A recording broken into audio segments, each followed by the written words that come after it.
Hello everyone. Today we are going to cover the top PYQs of the chapter Straight Line from JEE Main 2024. अब मुझे पता है coordinate geometry में काफी बच्चे स्ट्रगल करते हैं, but straight line is one of the easiest chapters, सिर्फ कोऑर्डिनेट ज्योमेट्री में नहीं बट पूरे कोर्स में। इजी चैप्टर है, बड़ा बेसिक सा चैप्टर है और इसमें से जो क्वेश्चंस पूछे जाते हैं ना वो भी काफी स्टैंडर्ड बेसिक टाइप के होते हैं कि अगर मेरी थोड़ी सी भी प्रैक्टिस है इस चैप्टर की I can easily solve those particular questions. एक आधा क्वेश्चन बस आपको हर साल ऐसा देखने को मिल सकता है जो थोड़ा सा टफ लेवल में कंसीडर करा जा सकता है, जिसमें थोड़ी आउट ऑफ द बॉक्स मुझे थिंकिंग की जरूरत पड़ेगी, but otherwise the questions are pretty much straightforward. 2024 की भी अगर मैं बात करूं, एक पर्टिकुलर क्वेश्चन ऐसा आया था जो बड़ा ही ज्यादा नया टाइप का क्वेश्चन था, यूनिक टाइप का क्वेश्चन था, बड़ा मुश्किल था उसको एग्जाम में रियल टाइम में सॉल्व कर पाना, तो उसकी डिस्कशन भी करेंगे, मजा आएगा। और कोशिश करेंगे कि क्वेश्चंस हमने इस तरीके से सिलेक्ट करें ताकि मेरे measure of the concepts cover हो जाएं। और एक लास्ट चीज कि अगर टॉपिक वाइज वेटेज की बात करें तो एक पर्टिकुलर टॉपिक ऐसा है centres of the triangle, ortho centre, centroid, circum centre. ये एक ऐसा टॉपिक है जो पिछले 3-4 साल से काफी ट्रेंडिंग चल रहा है, हाई वेटेज वाला टॉपिक चल रहा है। हर साल काफी नंबर ऑफ क्वेश्चंस पूछे जाते हैं फ्रॉम दिस पर्टिकुलर टॉपिक, तो वो भी थोड़ा मुझे अच्छे से करना पड़ेगा और उसकी भी प्रैक्टिस करेंगे, राइट? तो स्टार्ट करा जाए session. Okay, let us start. Participate करेंगे साथ में, क्वेश्चन की स्टेटमेंट देख के सोचेंगे पहले तो कि भाई उसको स्टार्ट कैसे करना है, अप्रोच कैसे करना है, और फिर अगर आपका आंसर आ जाएगा उसको कमेंट्स में बताना भी है मुझे कि ये आंसर आ रहा है मेरा। और अगर आपने कोई डिफरेंट मेथड यूज करा है मेरे से तो you can also mention that particular method in the chat, right? ठीक बात है। Okay, let us start the session. Question number 1, statement read करो, सोल्व करना स्टार्ट करो। बड़ा इजी सा क्वेश्चन है, पढ़ के देखते हैं। Let a variable line of slope m greater than 0। पता है हमें कि सर ये जो कंडीशंस होती है ना इनका कोई ना कोई तो रोल होता ही है क्वेश्चन के अंदर। स्लोप की वैल्यू पॉजिटिव दे रखी है, passing through the point 4,-9। Idea लगना स्टार्ट हो गया कि सर लाइन की बात कर रहे हैं, पॉइंट दे रखा है, स्लोप दे रखा है, I can write the equation of the line in the point slope form. तो लाइन की इक्वेशन तो लिखी जा सकती है, ठीक है। Intersect the coordinate axis at the points A and B, ठीक बात है। अगर लाइन की इक्वेशन आ गई तो ए और बी पॉइंट्स भी आ जाएंगे, कोई डाउट नहीं है। द मिनिमम वैल्यू पूछ ली गई है किसकी? Sum of the distances of A and B from the origin. तो ठीक है, हो जाना चाहिए क्वेश्चन, तो कुछ खास मुश्किल तो नहीं लग रहा, समझ में आ रहा है क्या क्या चीजें करनी है, कौन कौन से स्टेप्स फॉलो करने। तो करते हैं ट्राई। देखो, चाहो तो एक रफ डायग्राम बना लो, हालांकि उसकी भी जरूरत नहीं है वैसे तो। पॉइंट कौन सा है? 4,-9। यहां पे मान लो कोई पॉइंट है, यहां से पास होने वाली एक लाइन है जिसका स्लोप m है, कोऑर्डिनेट एक्सिस को a और b पे कट करके जा रही है। करना क्या है हमें? The minimum value of the sum of the distances of A and B from the origin. तो O A plus O B इसको मिनिमम करना है, right? This is the target. तो ठीक है, कर देते हैं सर। लाइन की इक्वेशन से शुरुआत कर लेते हैं। तो ए बी लाइन की इक्वेशन लिख रहा हूं मैं, क्या आएगी? y minus y one is equal to m into x minus x one. Yes, so क्या करें? थोड़ा सिंप्लीफाई कर लो चाहो तो पहले तो। So this will become m x minus y, ऐसा कुछ आ गया। सो ए पॉइंट के कोऑर्डिनेट्स फाइंड करने के लिए क्या करेंगे? I will put y is equal to 0। तो y को 0 पुट करके देखो ए के कोऑर्डिनेट्स क्या आ गए, ऐसा कुछ आ गया। सिमिलरली एक बार x को 0 पुट करूंगा तो y के कोऑर्डिनेट्स आ जाएंगे, सॉरी b के कोऑर्डिनेट्स आ जाएंगे। b के कोऑर्डिनेट्स चेक करो क्या आ रहे हैं। If I put x is equal to 0, y will be minus times 4m plus 9 आ रहे हैं शायद, ये चीज आ गई है, ठीक बात है। सो a आ चुका है, b आ चुका है। अब मुझे देख के बताओ ओ ए वाला डिस्टेंस कितना होगा। अब ये वो वाला स्टेप है जिसमें काफी लोग गलती करते हैं कि ए के कोऑर्डिनेट्स आ गए हैं, बी के कोऑर्डिनेट्स आ गए हैं, ओ ए वाला डिस्टेंस क्या होगा? इतना ही हो जाएगा सर। और ओ बी वाला डिस्टेंस कितना होगा? इतना ही हो जाएगा सर। सही बात है क्या ये? क्या ये सही लिखा है मैंने कि जो ए का एक्स कोऑर्डिनेट है that will be equal to distance O A, और जो बी का y coordinate that will be equal to distance B? तो नहीं सर, सही नहीं है ये। तो डिस्टेंस के लिए मुझे क्या करना पड़ेगा? हमेशा मॉडुलस का यूज करना पड़ेगा, क्योंकि कोऑर्डिनेट तो नेगेटिव भी हो सकता है बट डिस्टेंस तो हमेशा पॉजिटिव होता है। तो याद रखो, पूरी कोऑर्डिनेट ज्योमेट्री में जहां पे भी डिस्टेंस की बात होगी, लेंथ की बात होगी, एरिया की बात होगी, हमेशा मॉडुलस का यूज करूंगा मैं। यस, तो लगा देते हैं मॉडुलस। सोच के देखो, मॉडुलस को रिमूव कर सकते हैं क्या? देखना पड़ेगा अंदर वाली क्वांटिटी पॉजिटिव है कि नेगेटिव है, तो पता चल गया सर। अब इसका रोल आएगा m पॉजिटिव है, तो देखो अगर m पॉजिटिव नंबर है तो ये सारी क्वांटिटी तो पॉजिटिव होगी, कोई डाउट नहीं है, और ये सारी क्वांटिटी फिर कैसी हो जाएगी? नेगेटिव हो जाएगी, तो मॉडुलस को रिमूव कर पाएंगे। इसका मॉडुलस रिमूव हो जाएगा एज इट इज, और सेकंड वाले का जब मैं मॉडुलस रिमूव करूंगा माइनस से मल्टीप्लाई करना पड़ेगा, ये आ गया। तो ये आगे मेरे पास distances O A and O B. अब मुझे क्या करना था? दोनों के सम को मिनिमाइज करना था। करो फिर, देखो क्या आएगा। So O A plus O B is coming out to be, दोनों को ऐड कर दो। बता दो मिनिमम वैल्यू कैसे फाइंड करोगे भाई इसकी? टेल मी, बताओ सारे चैट में, कौन कौन सा मेथड यूज करेंगे to find the minimum value of this function? एक मेथड पता है सर हमें, क्या कि डिफरेंशिएट करने का ऑप्शन तो मेरे पास होता ही है, डिफरेंशिएट करके इक्वल टू 0 पुट कर देंगे, यहां से कुछ ना कुछ आइडिया लग जाएगा। बट एक चीज का हमेशा ध्यान रखना कि डिफरेंशिएट करके इक्वल टू 0 तो कर देंगे, बट मेरे पास एक एक्स्ट्रा कंडीशन भी है कि m पॉजिटिव होना चाहिए, उस चीज को कंसिडरेशन में ले लेना, उसको मत मिस कर देना। एक तो ये चीज हो गई है। बट मेरे दिमाग में ना एक दूसरा तरीका भी आ रहा है, क्या? सोच के देखो। देखो हमें क्या करना था? ओ ए प्लस ओ बी को मिनिमम करना था। तो याद रखा करो, जब भी मुझे किसी सम को मिनिमम करना होता है या फिर किसी प्रोडक्ट को मैक्सिमम करना होता है, तो ये ना मेरे लिए एक हिंट होता है that I can use the M G M inequality, that M is greater than और इक्वल टू जी एम। तो ये चीज मेरे दिमाग में आ जानी चाहिए जब भी सम को मिनिमम करना है या प्रोडक्ट को मैक्सिमम करना है। बट ये भी याद रखा करो कि एम जी एम की इनइक्वालिटी तो सिर्फ तभी लगा सकते हैं अगर सारे नंबर्स पॉजिटिव है। तो मुझे पता ही है कि सर ओ ए वाला जो डिस्टेंस है, ये तो डिस्टेंस है ना, तो पॉजिटिव ही होगा हमेशा। ओ बी भी डिस्टेंस है, ये भी पॉजिटिव होगा। तो क्योंकि दोनों के दोनों पॉजिटिव नंबर्स हैं, पता है हमें, so yes I can use the A M G M inequality. यहां पे सोच के देखो, लगाना पॉसिबल है क्या? ए एम जी एम बनेगी कुछ बात? अगर मैं इसको एक नंबर ले लूं, इसको दूसरा नंबर ले लूं, can I use A M G M? तो नहीं लग रहा सर कुछ बात बनेगी, क्योंकि जब मैं इसका जीएम लूंगा ना, मल्टीप्लाई करेंगे, तो प्रॉब्लम हो जाएगी, कैंसिलेशन ही नहीं हो पाएगी। बट एक चीज मैं नोटिस कर पा रहा हूं, देखना ध्यान से, अगर मैं इसको थोड़ा सिंप्लीफाई करूं, 4m अपॉन m कितना बन गया? 4 बन गया, plus 9 upon m plus 4m plus 9। हाँ अब बात बन जाएगी सर। अब ना इन दो नंबर्स पे मैं लगा देता हूं एम जी एम, क्योंकि मुझे पता है जब मैं इन दोनों को मल्टीप्लाई करूंगा m और m कैंसिल आउट हो जाएंगे, बात बनेगी। तो देखो इन दोनों नंबर्स का am क्या आएगा और इनका gm क्या आएगा, दोनों की मल्टीप्लीकेशन, बन गई सर बात। m कैंसिल आउट हो गया, 36 का square root is 6, so we are getting 9/m plus 4m is greater than और इक्वल टू 12।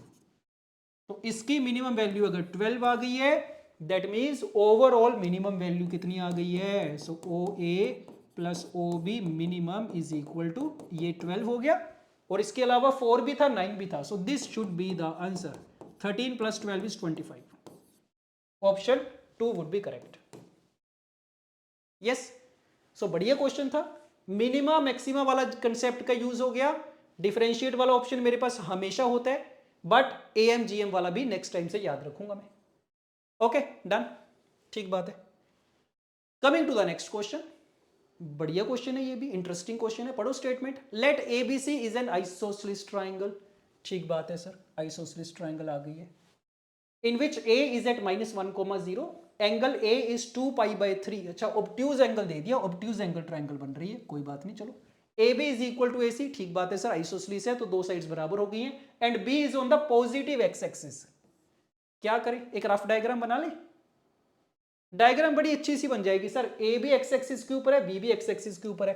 तो एक काम करते हैं, ये मान लो मेरी एक्स एक्सिस है, ऑब्ट्यूज बनाने हैं ना, थोड़ा इस तरफ बना लेते हैं। This is point A, this is point B, ये -1, 0 है, और एंगल ए 2π/3 है, 120 डिग्री है, इस तरफ बना लिया ऐसे 120 डिग्री, ऐसा कुछ बना।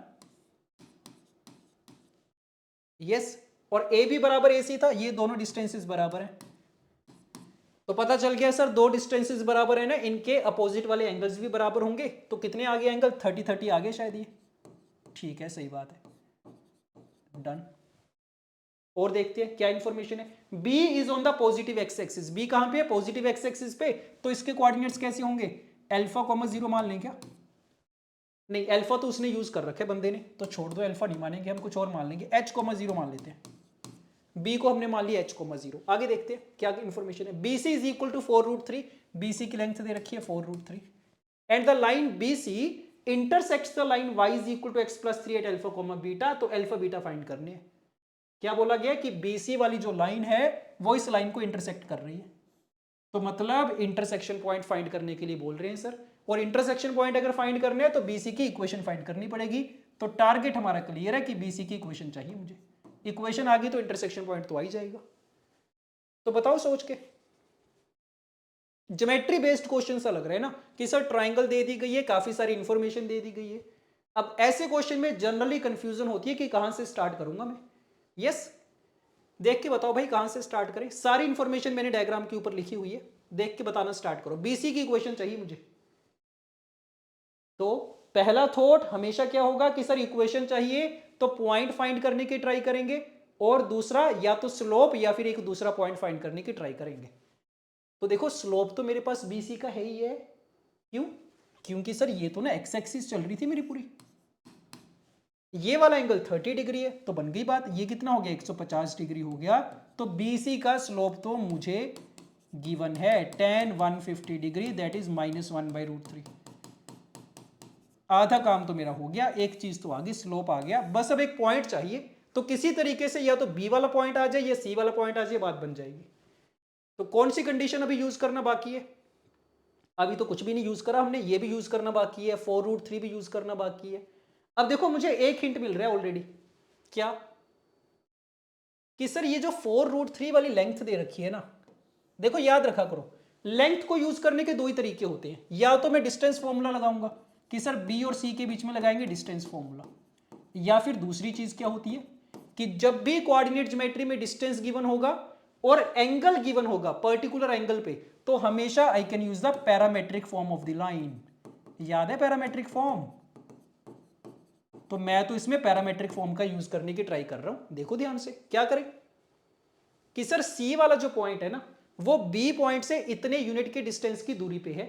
तो सी के कोऑर्डिनेट्स कैसे होते हैं? पैरामेट्रिक फॉर्म क्या होती है? सी के कोऑर्डिनेट्स कैसे होंगे? x1 plus r cos theta, y1 plus r sine theta, ये होती है पैरामेट्रिक फॉर्म। तो जब भी आर की टर्म्स में बात होगी, डिस्टेंस मुझे गिवन होगा, I can always use the parametric form. तो सोच के देखो, x1 y1 कौन सा पॉइंट है हमारा? h,0। आर हमें गिवन है 4√3, थीटा कितना है 150 डिग्री, पुट कर देते हैं। और इसमें यह भी कंफ्यूजन आती है कि सर मैं प्लस का साइन लूंगा या माइनस का साइन लूंगा। दो पॉइंट्स होते हैं ना ऐसे, प्लस प्लस वाला भी माइनस माइनस वाला भी। तो कैसे याद रखना है? सिर्फ y की वैल्यू चेक किया करो कि इस डायग्राम में y की वैल्यू इंक्रीज हो रही है या डिक्रीज हो रही है। अगर y इंक्रीज हो रहा है प्लस का साइन लेंगे, y डिक्रीज हो रहा है माइनस का साइन लेंगे, तो इसमें क्लियरली पता चल रहा है y इंक्रीज हो रहा है तो प्लस का साइन लूंगा मैं। तो ठीक है, वैल्यूज पुट करें क्या? देखो करते हैं क्या आएगा। x1 वाला point is h, r is 4√3, cos of 150 degree, cos 150 degree कितना? माइनस cos 30 डिग्री, ये आ गया। ठीक है, y1 is 0 plus r 4√3 sine 150 is 1/2। ये c के कोऑर्डिनेट्स आ गए काइंड ऑफ। h कितना बनेगा? ये -6 बन गया शायद, और 2√3, ये c के कोऑर्डिनेट्स हैं। ठीक है सर, सही बात है। अब c के कोऑर्डिनेट्स तो आ गए, इसका क्या करूंगा मैं? ठीक है, बात बन जाएगी सर। देखो ध्यान से, ये वाले दो डिस्टेंसेस भी बराबर थे। ए बी वाला डिस्टेंस मुझे दिख रहा है कितना है? h+1। तो अगर ये h+1 है, ये भी h+1 होगा। अब अगर मेरे पास c के कोऑर्डिनेट्स आ गए ना, मैं दो तरीके से यूज कर सकता हूं इसको। एक तरीका तो क्या कि सर ए बी बराबर ए सी कर देते हैं, देख रहे हो, दोनों डिस्टेंसेस इक्वेट कर देंगे डिस्टेंस फॉर्मूला से। एक ही तो वेरिएबल है h, ए बी वाला डिस्टेंस भी h की टर्म्स में आएगा, ए सी वाला भी h की टर्म्स में आएगा, डिस्टेंस फॉर्मूला लगाएंगे तो यहां से h की वैल्यू आ जाएगी। या तो ये तरीका है, या फिर दूसरा तरीका क्या हो सकता है कि मैं क्या करता हूं ना, BC की इक्वेशन, सॉरी AC की इक्वेशन लिख लेते हैं, लिख सकते हैं। ए पॉइंट पता है, इसका स्लोप पता है, तो I can easily right the equation of AC। और अगर AC की इक्वेशन आ गई तो ये वाला पॉइंट उसमें पुट कर देंगे, h की वैल्यू आ जाएगी। ये भी कर सकते हैं, सही बात है। ठीक है, वो कर देते हैं। तो AC की इक्वेशन लिख रहा हूं मैं, देखो ध्यान से क्या आएगी AC की equation. y - y1 is equal to tan 120 degree minus root three into x minus x one, ये ए बी की इक्वेशन है, ए सी की इक्वेशन है ये। इसमें पुट कर दो सी वाला पॉइंट, तो वाई की जगह आ गया two root three minus root three into x minus root three, ऐसा कुछ आ रहा है। चेक करो सिंप्लीफाई हो पाएगा क्या। So h minus six is coming out to be minus three, h की वैल्यू थ्री आ गई है, बन गई सर बात। h की वैल्यू 3 आ गई तो b वाला पॉइंट पता चल गया, और अगर b वाला पॉइंट पता चल गया तो मुझे तो क्या चाहिए था, bc की इक्वेशन चाहिए थी, आ जाएगी। यस, तो I can write the equation of bc now, क्या आ गई, y minus y one that is zero is equal to m into x minus x one. ये bc की इक्वेशन है, इसको इस लाइन के साथ सोल्व कर देना, you will get the value of alpha and beta. कर सकते हैं खुद से करना, कैलकुलेशन करना, मैं नहीं कर रहा, अल्फा बीटा फाइंड करना। यस, बताना मुझे ऑप्शंस में क्या आंसर आएगा, अल्फा की वैल्यू आ जाएगी, बीटा की, और कैलकुलेशन थोड़े ध्यान से करना, क्योंकि सर अंडर रूट वाली टर्म्स आ रही है इसमें, तो अंडर रूट थ्री वाली टर्म्स आएंगी तो कैलकुलेशन में गलती होने के चांसेस हैं, थोड़ा ध्यान से करना, बताना मुझे क्या आंसर आ रहा है। डन, सही बात है। तो देखो कितने सारे कंसेप्ट यूज हो गए हमारे, और मैंने सीखा क्या कि सर जब भी डिस्टेंस की बात होगी या तो डिस्टेंस फॉर्मूला लगाएंगे या पैरामेट्रिक फॉर्म। अब पैरामेट्रिक फॉर्म लगाने में काफी बच्चों को कंफ्यूजन होती है, याद रखा करो, जब भी एक गिवन पॉइंट से किसी गिवन डिस्टेंस पे मुझे पॉइंट के कोऑर्डिनेट्स चाहिए, तब मैं हमेशा ये वाला फॉर्मूला लगाता हूं। डन, ठीक है। अब देखो ये तो हो गया एक तरीका, मैंने इक्वेशंस वगैरह का यूज कर लिया, मेथड वन। इसको एक दूसरे तरीके से भी कर सकते थे, थोड़ा इंटरेस्टिंग तरीका है, काफी लोगों को पसंद आएगा। जो ज्योमेट्री में थोड़ा ज्यादा कंफर्टेबल फील करते हैं तो वो ज्योमेट्री से भी कर सकते हैं इस क्वेश्चन को। देखो जरा ध्यान से एक बार, ये डायग्राम थी मेरे पास, this is A, this is C, this is B, total distance था 4 रूट थ्री, आइसोसेलेस ट्राइंगल थी। तो देखो मैं क्या करने जा रहा हूं ना, ए से परपेंडिकुलर ड्रॉप करूंगा मैं, और मुझे ये तो पता ही है कि सर अगर ये आइसोसेलेस ट्राइंगल है तो जो परपेंडिकुलर होगा वही मीडियन का काम भी करेगा, वही एंगल बाइसेक्टर का काम भी करेगा, तो ये मीडियन का काम भी करेगा। सो एडी में AD is the perpendicular and the median. तो अगर टोटल डिस्टेंस 4 रूट थ्री था ना, ये कितना हो जाएगा 2 रूट थ्री, ये भी 2 रूट थ्री। यस, और क्या गिवन था मुझे, कुछ और भी गिवन है क्या, और अच्छा ए बी वाला डिस्टेंस, ये माइनस वन कोमा जीरो लिया था हमने, ये एच कोमा जीरो। यस, और एंगल भी पता है, ये वाला एंगल 30 डिग्री है। तो देखो ध्यान से अगर तुम नोटिस करो क्या कि सर इस राइट एंगल ट्राइंगल में ना ए डी बी में ए बी क्या बन गया, मेरा हाइपोटेन्यूज बन गया, ये मेरा बेस बन गया। तो कहने से कि जो बी डी होगा वो किसके बराबर होगा, A B cos 30 degree. Yes और no, base is equal to hypotenuse into cos 30 degree. तो बस यहां से चेक करो, बी डी वाला डिस्टेंस कितना 2 रूट थ्री, ए बी वाला डिस्टेंस कितना h plus one, cos 30 degree कितना रूट थ्री बाई टू। तो root three cancel out, h plus one is equal to 4, h की वैल्यू 3 आ गई है। देख रहे हो कितनी मजेदार चीज है, जो चीज हमने यहां पे इतना टाइम लगा के इतने सारे स्टेप्स में करी थी, ज्योमेट्री से 1 मिनट में आ गई, एच इज इक्वल टू 3। उसके बाद का काम तो सेम ही है, इक्वेशन फाइंड करेंगे, इंटरसेक्शन पॉइंट फाइंड कर लेंगे। डन, तो बढ़िया क्वेश्चन था काफी ज्यादा। Okay fine. अच्छा अब एक और सिमिलर क्वेश्चन है बिल्कुल, थोड़ी एक बार स्टेटमेंट रीड करो। Consider a triangle ABC having the vertices A B and C, एक वर्टेक्स दे दिया, बाकी दोनों अननोन है, and angles ABC is pi by 6 is 2 pi by 3। देखो इसमें फिर से एक एंगल 120 डिग्री है, ऑब्ट्यूज एंगल ट्राइंगल है, और बाकी दो 30-30 है। तो क्या सिचुएशन बन गई, सिमिलर सिचुएशन ही बनेगी सर, सिमिलर सी डायग्राम बनेगी कि ये अगर ए है, ये बी है, ये सी है, तो ये 120 डिग्री बन गया, एक 30 डिग्री दे रखे है, तीसरा भी 30 हो जाएगा, आइसोसेलेस ट्राइंगल बन जाएगी। तो बिल्कुल सिमिलर सिचुएशन है। तो ये वाला क्वेश्चन आपके लिए एज अ होमवर्क है, points B and C lie on the line this, then alpha square plus gamma square, easy question है, ट्राई करना खुद से। So this is the homework question number 1, try करना, कमेंट्स में इसका आंसर बताना जो भी आएगा। डन, ठीक बात है। Okay, coming to the next question now, let's सी।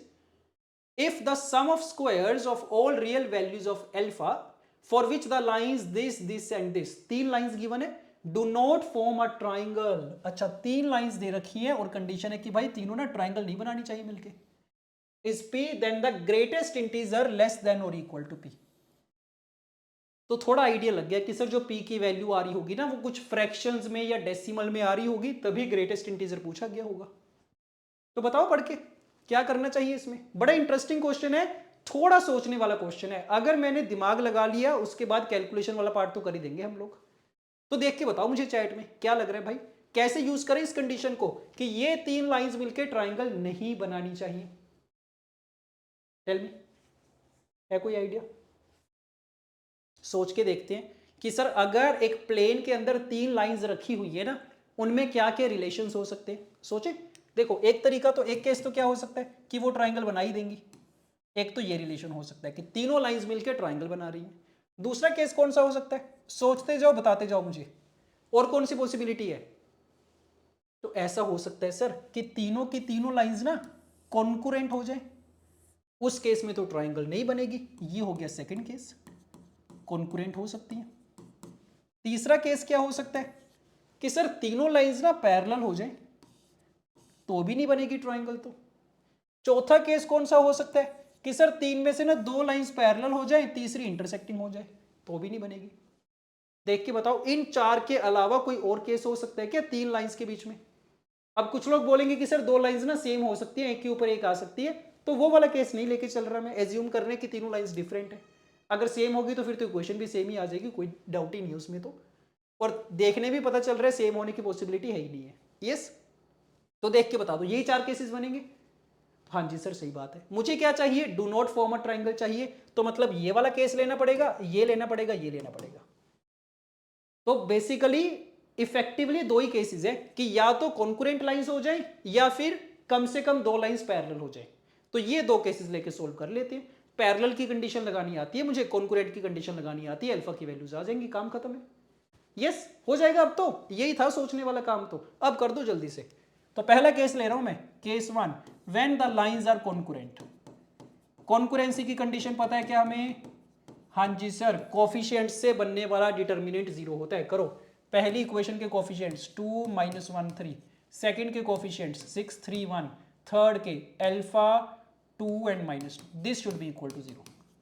यहां से अल्फा की वैल्यूज आ जाएंगी। कर दो सॉल्व जल्दी से, करते हैं चलो। सो 2 टाइम्स -8, कैलकुलेशन चेक करते जाना, -12 - alpha, 3 times 12 - 3 alpha is equal to 0।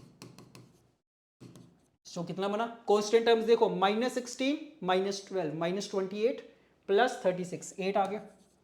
Alpha वाली टर्म्स देखो, -अल्फा -9 alpha, so 8 is equal to 10 alpha आ रहा है शायद। अल्फा की वैल्यू आ गई 4/5। एक केस हो गया। दूसरा केस क्या होना चाहिए कि एटलीस्ट 2 लाइंस आर पैरेलल। दोनों केसेस इसी में इंक्लूड कर लेते हैं। तो अगर 2 लाइंस को पैरेलल होने, उनके स्लोप्स बराबर होंगे, तो मैं क्या करता हूं ना, तीनों के स्लोप्स फाइंड कर लेता हूं, फिर देख लेंगे इक्वेट करने के लिए। तो m1 पहली लाइन का स्लोप कितना है, 2 के बराबर है सर। दूसरी लाइन का स्लोप कितना है, -2 के बराबर है। तीसरी लाइन का स्लोप कितना, -α/2। तो अब एक चीज तो क्लियर है, ये दोनों तो पैरेलल हो नहीं सकते। तो या तो m1 और m3 पैरेलल हो जाएंगे, या फिर m2 इज इक्वल m2 और m3। सो दिस इंप्लाइज या तो m1 बराबर m3 हो जाए, या फिर m2 बराबर m3। यहां से भी अल्फा की वैल्यूज आ जाएंगी, चेक करो एक बार। m1 बराबर m3 करते, सो अल्फा की वैल्यू -4 आ गई यहां से। m2 बराबर m3 करो, -2 इज इक्वल टू -α/2, अल्फा की वैल्यू 4 आ गई।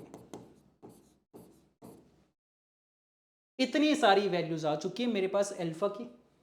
यस, कितनी वैल्यूज आ गई, 1 2 3, 3 वैल्यूज है। क्या पूछा गया था, ग्रेटेस्ट इंटीजर लेस देन और इक्वल टू p। p क्या था, sum of the squares of the real values alpha, ये चाहिए था। तो कितना आ गया, sum of the squares of the real values कितना आ गया, this is equal to p हुई था, सॉरी ठीक है। तो p की वैल्यू कितनी आ गई, तो सर 4 का स्क्वायर -4 का स्क्वायर और 4/5 का स्क्वायर, ये आ गया। राइट, कर दो, फ्रैक्शंस में आ जाएगा, ग्रेटेस्ट इंटीजर ले लेंगे। 16 + 16 इज 32, ये तो डेसिमल्स में आएगा। तो 32 पॉइंट समथिंग आ गया सर, तो इसके ग्रेटेस्ट इंटीजर की वैल्यू क्या आ जाएगी ना, 32 आ जाएगी। राइट, तो आसान क्वेश्चन था बट थोड़ा सोचने वाला क्वेश्चन था। एक आधा केस भी अगर मैंने मिस कर दिया क्वेश्चन गलत हो गया। Okay done.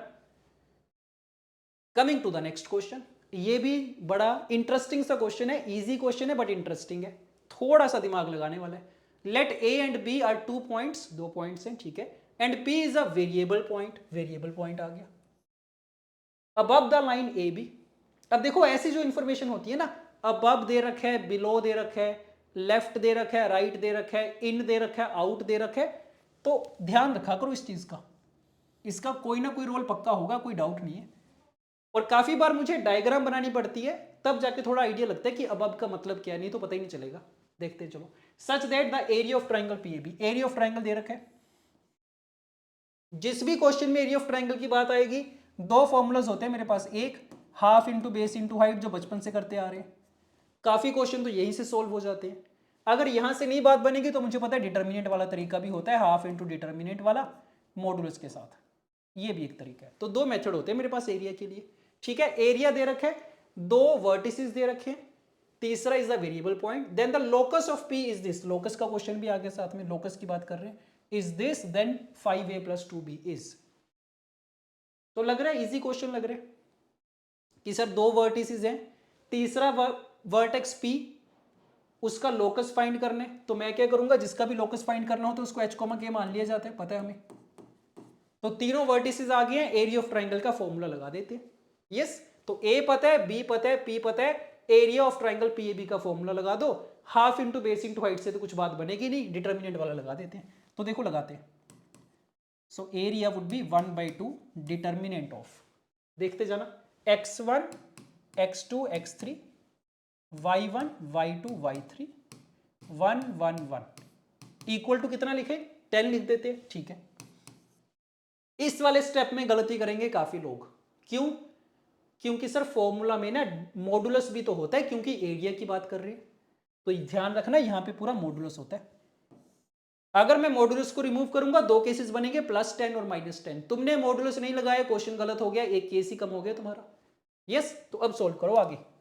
मॉडुलस को हटा देते हैं, 2 को दूसरी साइड पे शिफ्ट कर देते हैं, प्लस माइनस आ जाएगा, डिटर्मिनेंट को ओपन कर देते हैं, क्या बनेगा, -1 × 3 - k, -1 × 2 - h +1 × 2k - 3h, ऐसा कुछ बन गया, इक्वल टू प्लस और -20। करो सिंप्लीफाई बैठ के, k - 3 h - 2 2k - 3h is equal two plus और -20। लास्ट वाले स्टेप में क्या करना होता है, लोकस फाइंड करने के लिए h और k को x और y से रिप्लेस कर दिया जाता है, कर देते। सो -2x + 3y -3 -2 -5 is equal two plus और -20। तो एक 20 वाला केस ले लेते हैं, एक -20 वाला। यस, दो केसेस में ब्रेक कर लिया हमने। ये कितना आया, ये आ गया 2x - 3y is equal to 25, और दूसरा कितना आ गया, 2x - 3y is equal to 15। दो पॉसिबल केसेस आ गए, और हमें क्वेश्चन में क्या दे रखा था कि लोकस ऑफ पी इस टाइप का होगा, ax + by is equal to 15। तो बता सकते हो मुझे, अब यहां पे थोड़ा ध्यान से सुनना, अगेन ऐसा स्टेप आ गया जिसमें गलती करेंगे काफी लोग।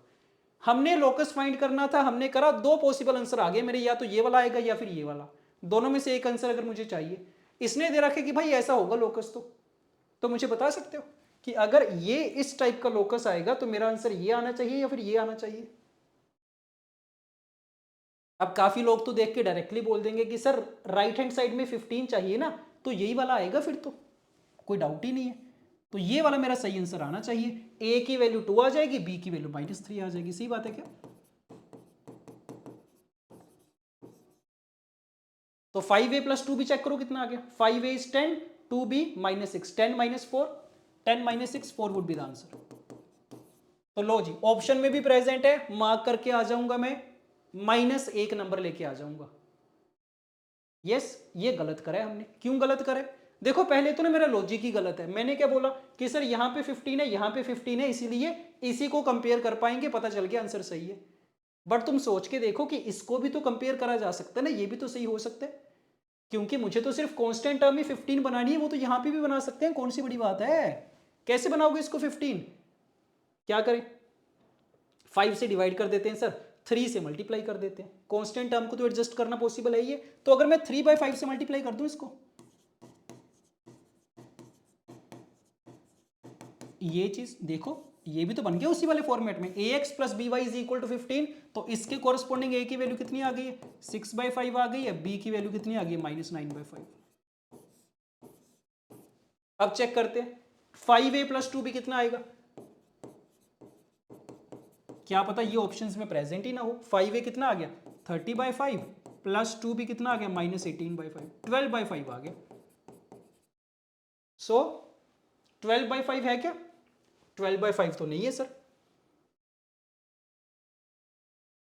मैंने कुछ गड़बड़ करी है इसका मतलब, चेक करो एक बार।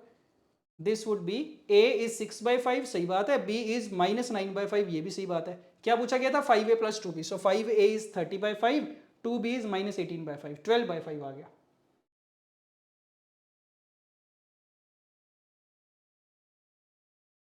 No no no no no no,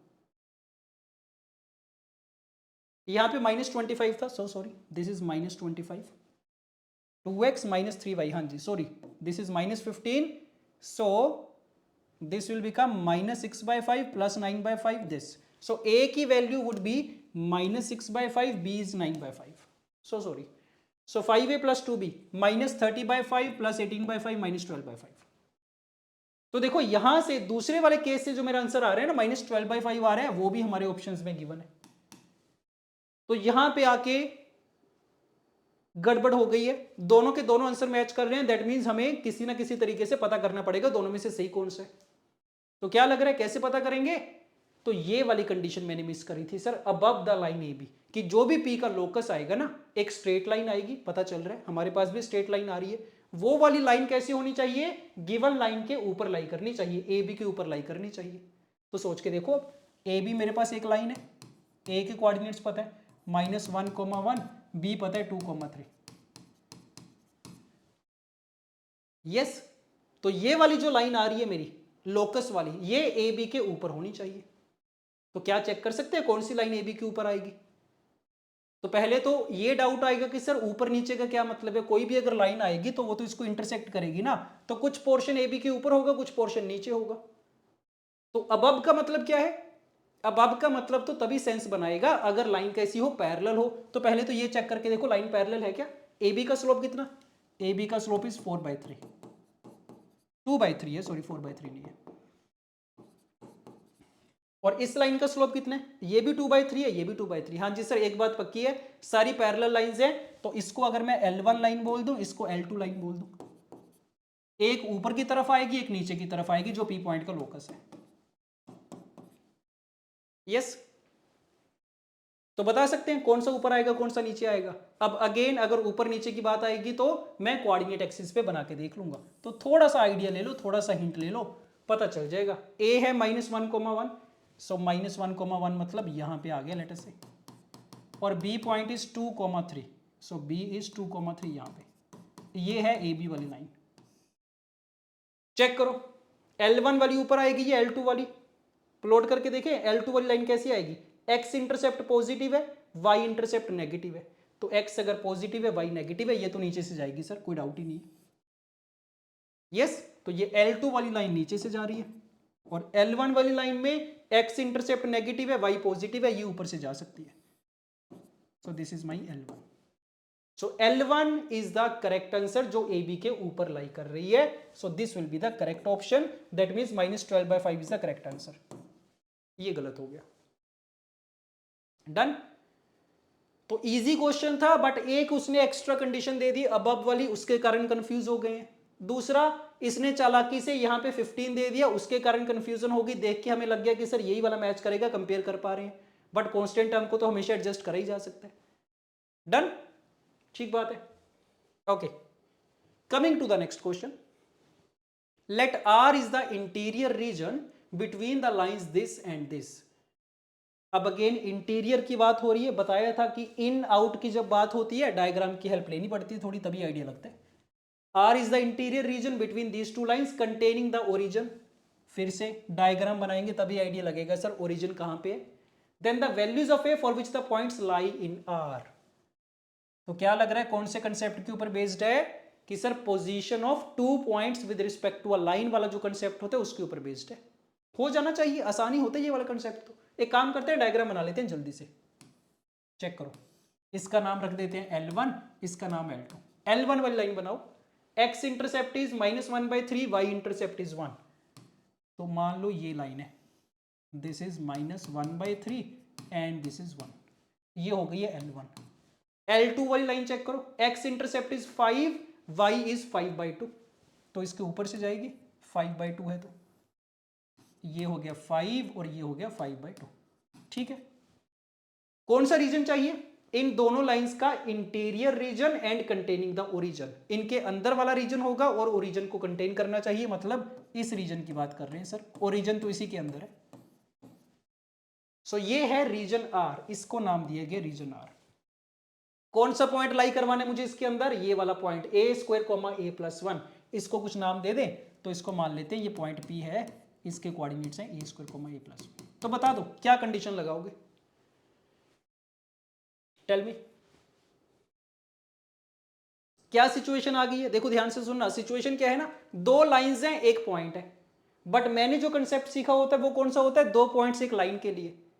तो मैं एक काम करता हूं, एक पॉइंट और ले लेता हूं कहीं से, पी पॉइंट तो है ये, दूसरा पॉइंट कौन सा ले, ओरिजिन ले लेते हैं, ओरिजिन सबसे बढ़िया पॉइंट होता है। तो अब मैं क्या करूंगा, दो स्टेप्स में करूंगा इसको, दो पार्ट्स में करूंगा। पहले L1 लाइन को लेके कंडीशन लगाएंगे, फिर L2 लाइन को लेके। तो पहली कंडीशन तो है कि सर L1 के रिस्पेक्ट में ना, चेक करो, L1 लाइन के रिस्पेक्ट में O और P सेम साइड पे हैं। एक तो ये कंडीशन लगा देते हैं, और दूसरी कंडीशन क्या लगाएं कि L2 लाइन के रिस्पेक्ट में अगेन O और P सेम साइड पे है। क्या लग रहा है, ये दो कंडीशन अगर मैं लगा दूं तो सफिशिएंट है क्या? क्या कहीं और P की पोजीशन आ सकती है ताकि ये दोनों कंडीशन सेटिस्फाई हो रही हो? क्या P यहां पे हो सकता है? नहीं सर यहां पे तो नहीं हो सकता, नहीं तो अपोजिट साइड पे हो जाएंगे। P यहां पे नहीं हो सकता, यहां पे नहीं हो सकता। तो अगर ये दो कंडीशन लगा देंगे पक्का हो जाएगा कि P पॉइंट यहीं पे है। तो बस कंडीशन लगा दो। फर्स्ट वाली कंडीशन कैसे लगाई जाती है, दो पॉइंट्स अगर लाइन के सेम साइड पे हैं तो सर दोनों को ना उठा के L1 की इक्वेशन में पुट कर देंगे, दोनों की मल्टीप्लीकेशन पॉजिटिव होनी चाहिए। अगर अपोजिट साइड पे हो दोनों की मल्टीप्लीकेशन नेगेटिव कर देते हैं, कर दो बस, ओरिजिन को पुट करो लाइन के अंदर।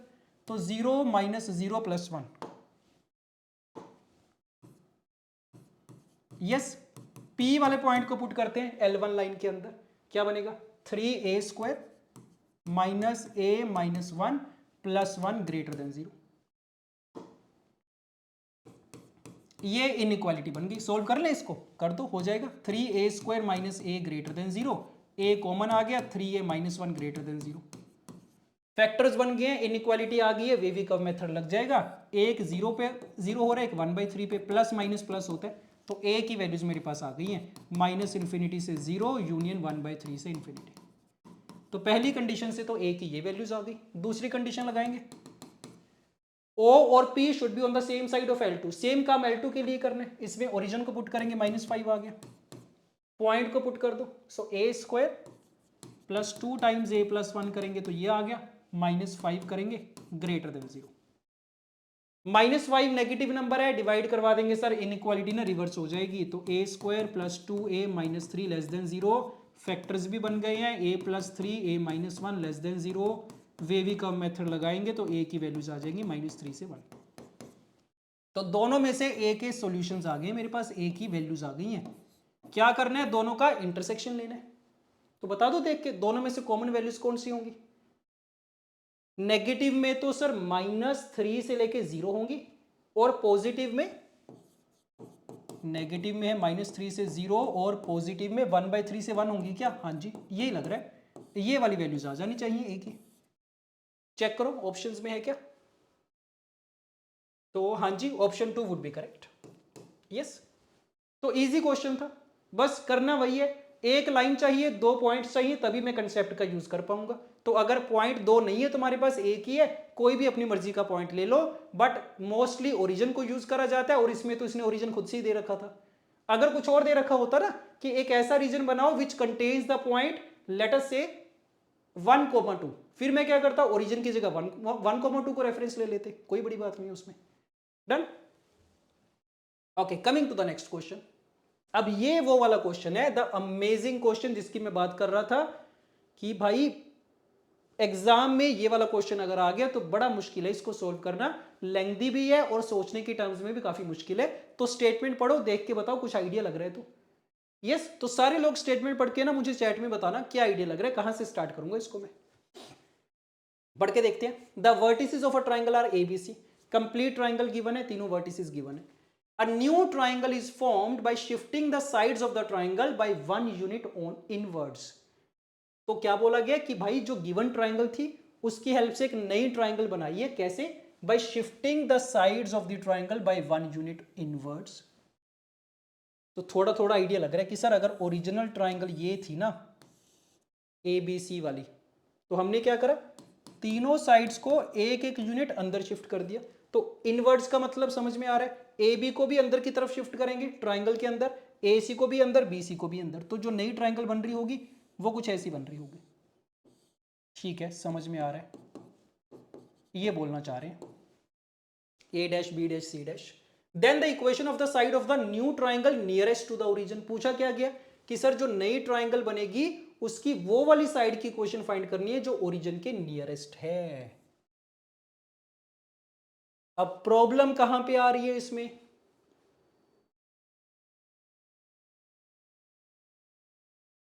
प्रॉब्लम तो सर पहले तो ना यही आएगी कि इनवर्ड्स का मतलब क्या है।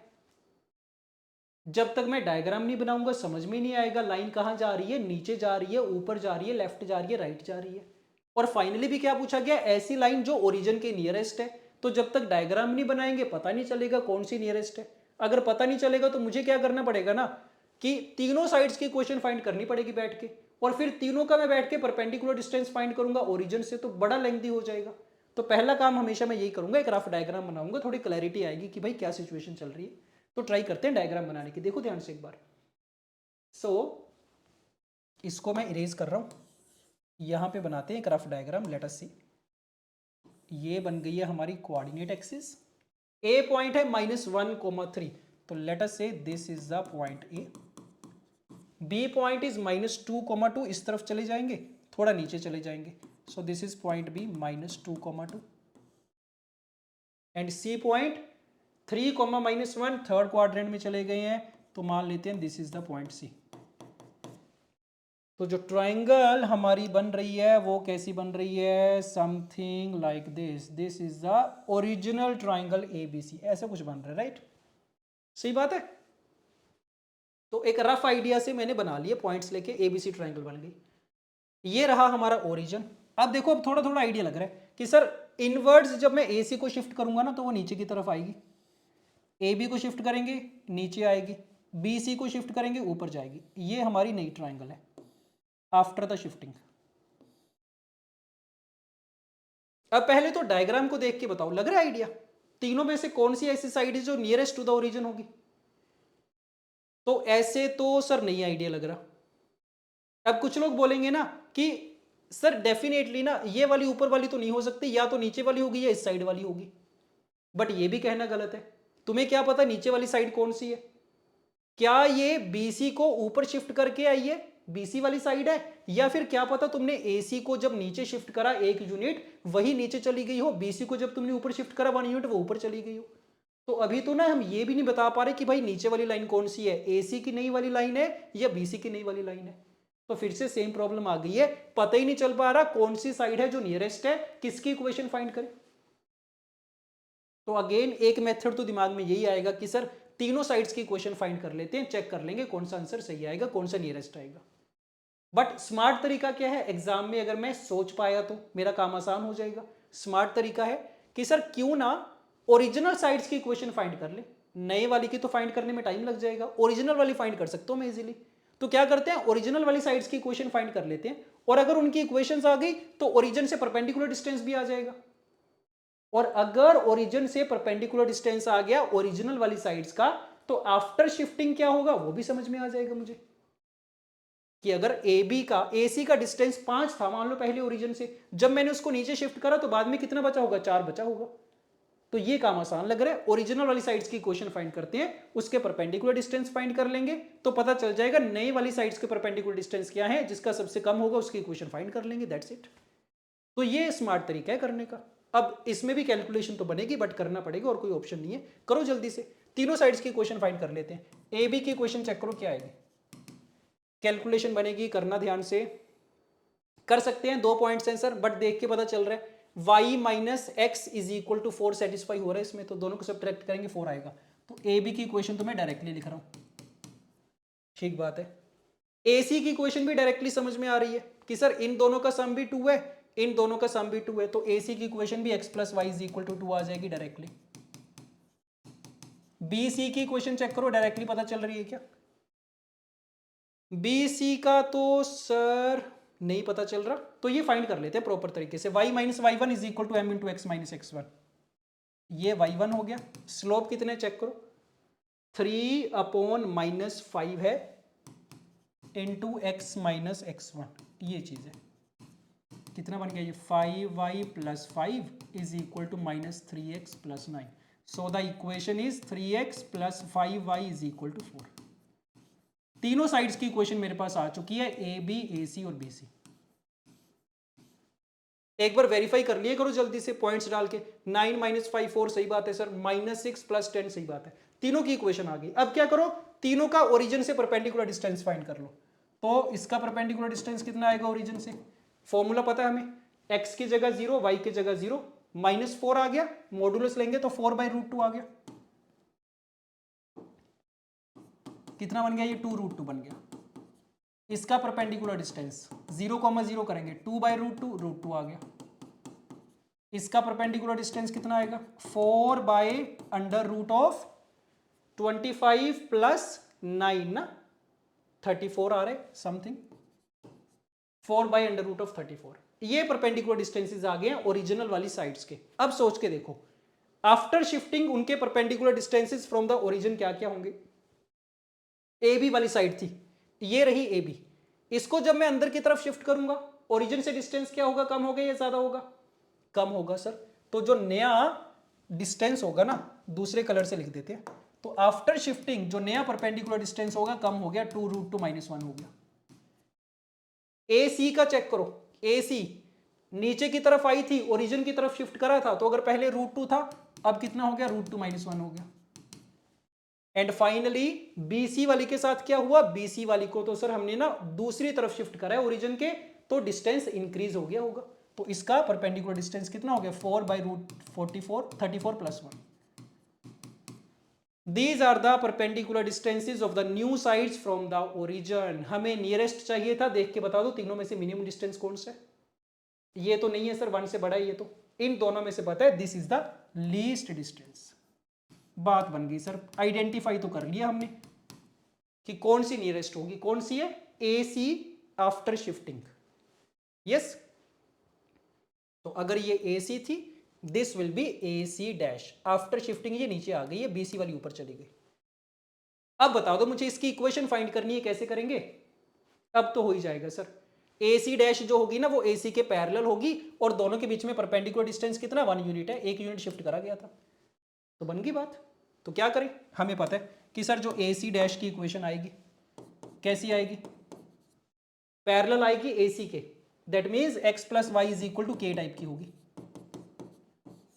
और के कैसे फाइंड करेंगे, परपेंडिकुलर डिस्टेंस का फॉर्मूला लगा देते हैं कि परपेंडिकुलर डिस्टेंस कितना होना चाहिए, 1 के बराबर।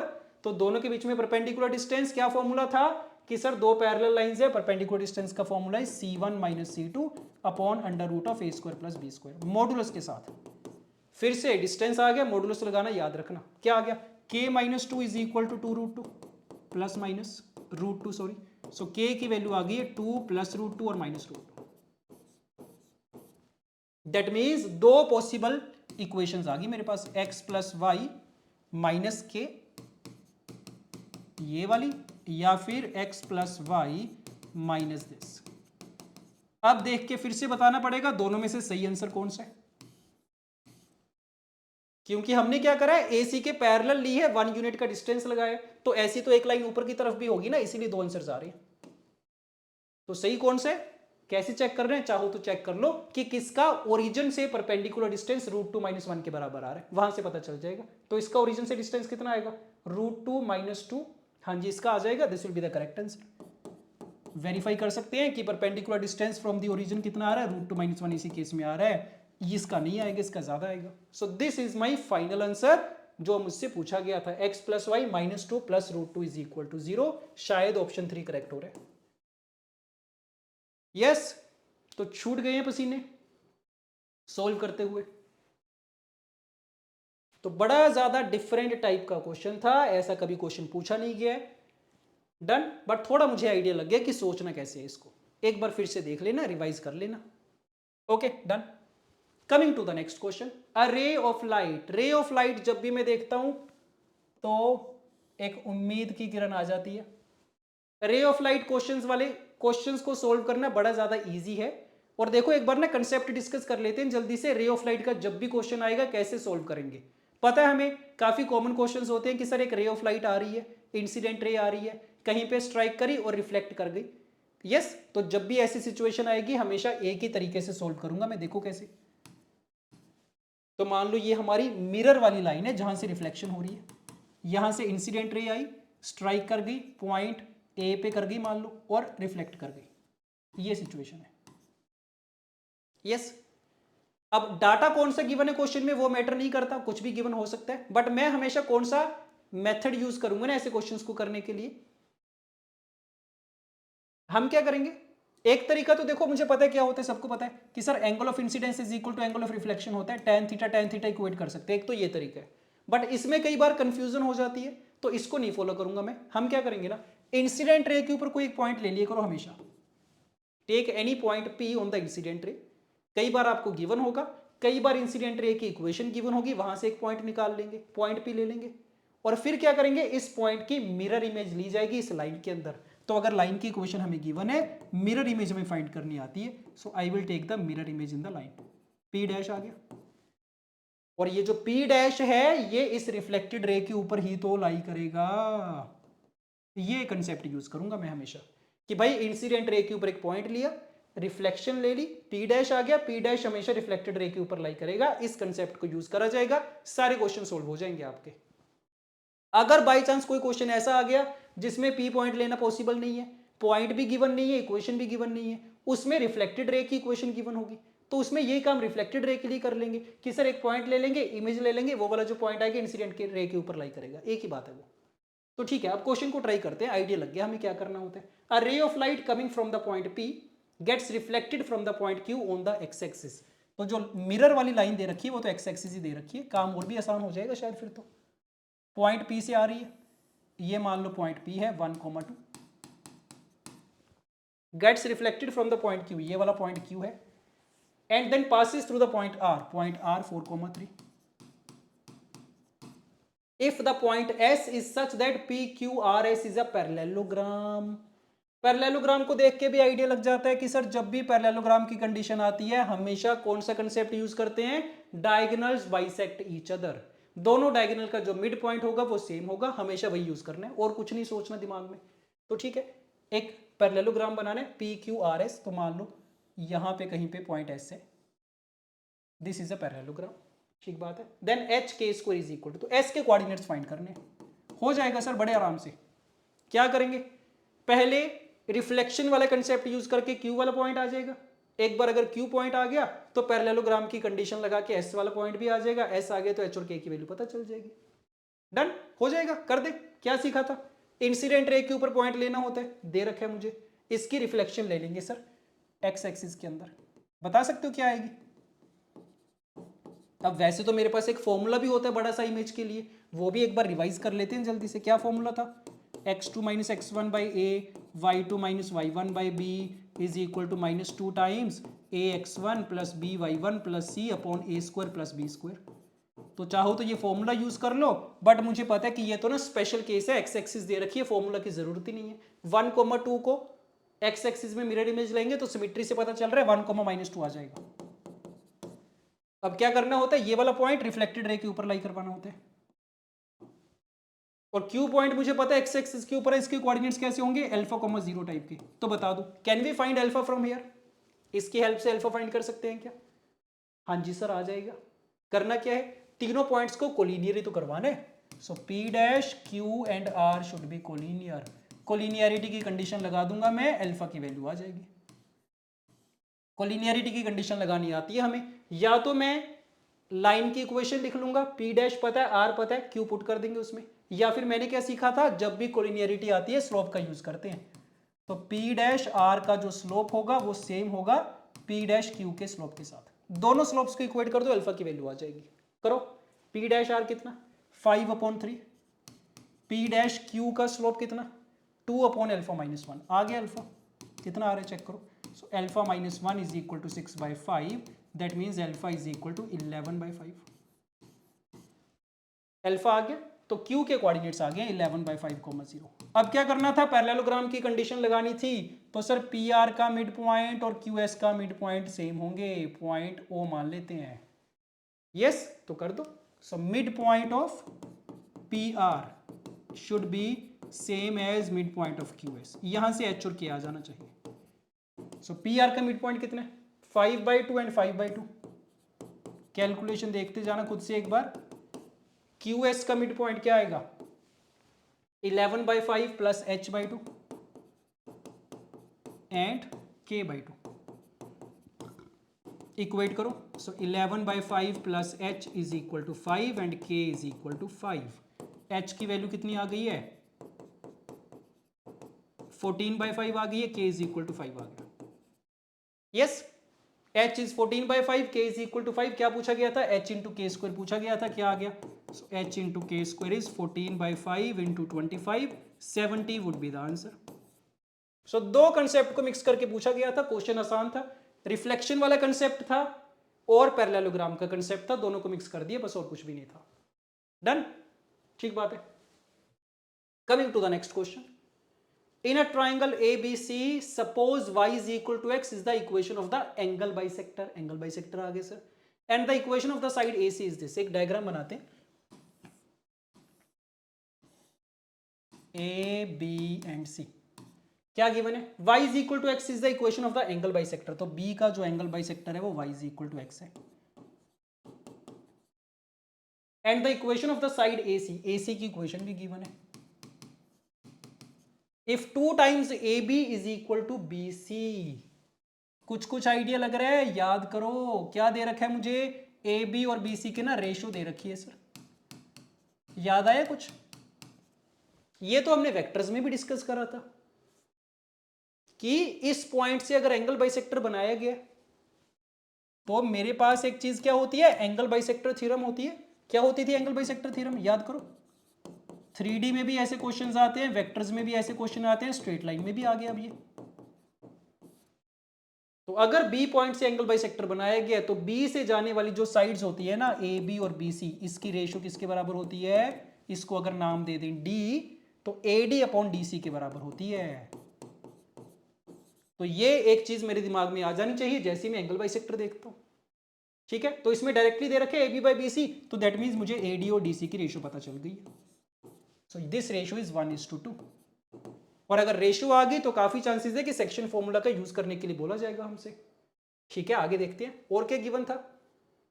AC की इक्वेशन पता है, ये पता है, point A and B are respectively. अच्छा, काफी कुछ दे दिया फिर तो।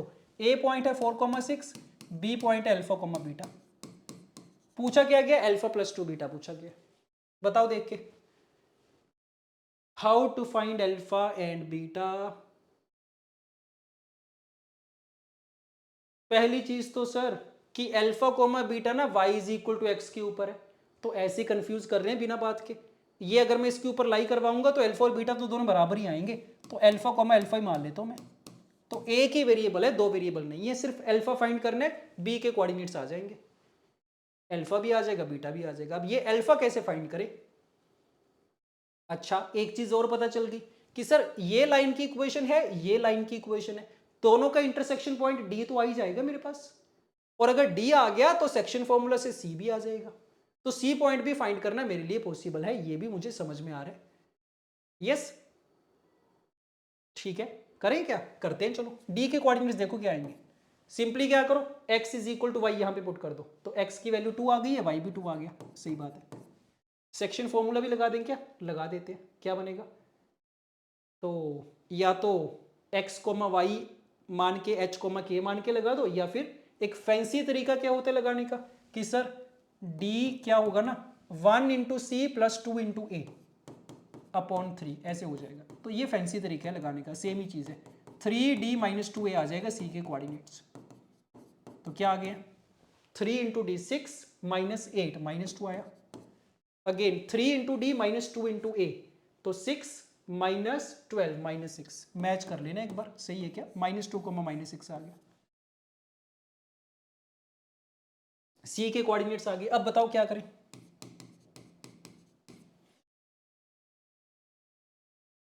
अब तो आ जाएगा सर। कैसे? देखो एक तरीका तो समझ में आ रहा है कि मैं डिस्टेंस फॉर्मूला का यूज कर सकता हूं ना। 2 टाइम्स ए बी बराबर बी सी था, तो ए बी वाला डिस्टेंस मैं फाइंड कर लूंगा डिस्टेंस फॉर्मूला से। कितना आ जाएगा? अंडर रूट 4 माइनस एल्फा का स्क्वायर प्लस 6 माइनस एल्फा का स्क्वायर। और बीसी वाला डिस्टेंस भी फाइंड कर लेंगे, कितना आ जाएगा बी और सी के बीच में? सो एल्फा प्लस 2 का स्क्वायर एल्फा प्लस 6 का स्क्वायर। एक तो ये तरीका हो गया, डिस्टेंस फॉर्मूला से आ जाएगा। बट कैलकुलेशन थोड़ी ज्यादा बनेगी, क्वाड्रेटिक बनेगी, सोल्व कर लेंगे, कोई इशू नहीं है। This is one method. एक दूसरा तरीका भी है मेरे पास, अगेन वेरी इंपॉर्टेंट, कि सर एंगल बाइसेक्टर की ना प्रॉपर्टी होती है एक। क्या? सुनना ध्यान से। जब भी एंगल बाइसेक्टर आएगा प्रॉपर्टी क्या है कि अगर इन दो लाइंस का एंगल बाइसेक्टर है मेरे पास, इस लाइन के ऊपर अगर मैं कोई भी पॉइंट ले लूं ना, पॉइंट ए ले लूं लेटर से, तो इसकी जो इमेज बनेगी एंगल बाइसेक्टर में वो दूसरी लाइन के ऊपर लाई करेगी। This is the property. याद रखेंगे नेक्स्ट टाइम से। क्या कि सर दो लाइंस थी मेरे पास, लाइन नंबर 1 लाइन नंबर 2, मैंने क्या करा था इसका एंगल बाइसेक्टर बनाया था। तो L1 के ऊपर अगर मैं कोई भी पॉइंट लेके उसकी इमेज फाइंड करूंगा एंगल बाइसेक्टर के अंदर, वो L2 के ऊपर लाई करेगी। This is the property. तो ये भी कर सकते हैं। देखो क्या होगा कि सर ए पॉइंट की जो इमेज आएगी ना y इक्वल टू एक्स में, अगेन पता है मुझे y इक्वल टू एक्स में इमेज लेने से कोऑर्डिनेट्स इंटरचेंज हो जाते हैं, तो a डैश के कोऑर्डिनेट 6,4 आ जाएंगे। तो अब तो मेरे लिए बी पॉइंट फाइंड करना फिर से बड़ा इजी हो गया। बी, ए डैश और सी तीनों आपस में कोलिनियर है, कोलिनियरिटी की कंडीशन लगा देंगे, आ जाएगा B A dash and C are collinear. लगा दो कंडीशन कोलिनियरिटी की, स्लोप वाली लगानी होती है हमें तो slope of B A dash is equal to slope of A dash C आ जाएगा। यस देखो बी ए डैश का स्लोप कितना 4 minus alpha upon 6 minus alpha, A dash C का स्लोप कितना 10 अपॉन 8, सो 5/4। वहां से क्वाड्रेटिक बन रही थी, यहां से लीनियर इक्वेशन से मेरा काम हो जाएगा, बढ़िया बात है। उसमें एक प्रॉब्लम और आएगी कि सर जो क्वाड्रेटिक सोल्व करेंगे ना, तो फिर मुझे डिसाइड करना पड़ेगा कौन सा रखूं कौन सा छोड़ूं। इसमें तो पहले से एक वैल्यू आ रही है, सो कैलकुलेशन एक बार चेक करना। बट यहां से मेरा आंसर आ जाएगा, अल्फा कितना आ गया 14 आ रहा है शायद ये। सो 14 14 कोऑर्डिनेट्स आ गए। अल्फा प्लस 2 बीटा कितना हो गया 14 plus 28 42 would be the answer. तो सारे के सारे मजेदार क्वेश्चन है, काफी कुछ सीखने को है इसमें। Yes okay done. Coming to the next question. आ गया सर ऑर्थो सेंटर आ गया, सरकम सेंटर आ गया। बताया था आपको ऐसे क्वेश्चंस काफी ज्यादा ट्रेंड में चल रहे हैं और इसमें भी बच्चे जनरली स्ट्रगल करते हैं, तो ये भी एक दो क्वेश्चन से आइडिया लग जाएगा थोड़ा क्या करना होता है इसमें। पढ़ के देखो statement, 2 vertices of a triangle ABC are given और ऑर्थो सेंटर गिवन है। एक डायग्राम बनाता हूं मैं। ABC is the triangle, A 3,-1 B -2,3 C तो पता नहीं है शायद, राइट। ऑर्थो सेंटर दे रखे। अच्छा अब देखो ऑर्थो सेंटर जब भी आएगा सोचना नहीं है क्या करें सर कैसे यूज करें, हमेशा एक ही काम करने। ऑर्थो सेंटर क्या होता है? ऑल्टीट्यूड्स का इंटरसेक्शन पॉइंट। मैं ना कोई भी दो ऑल्टीट्यूड्स बना लूंगा, तीन भी बनाने की जरूरत नहीं है, कोई दो ऑल्टीट्यूड्स बना लो। और मैं हमेशा, ताकि सोचना ना पड़े, हमेशा मैं ए से बनाऊंगा और बी से बनाऊंगा ऑलवेज।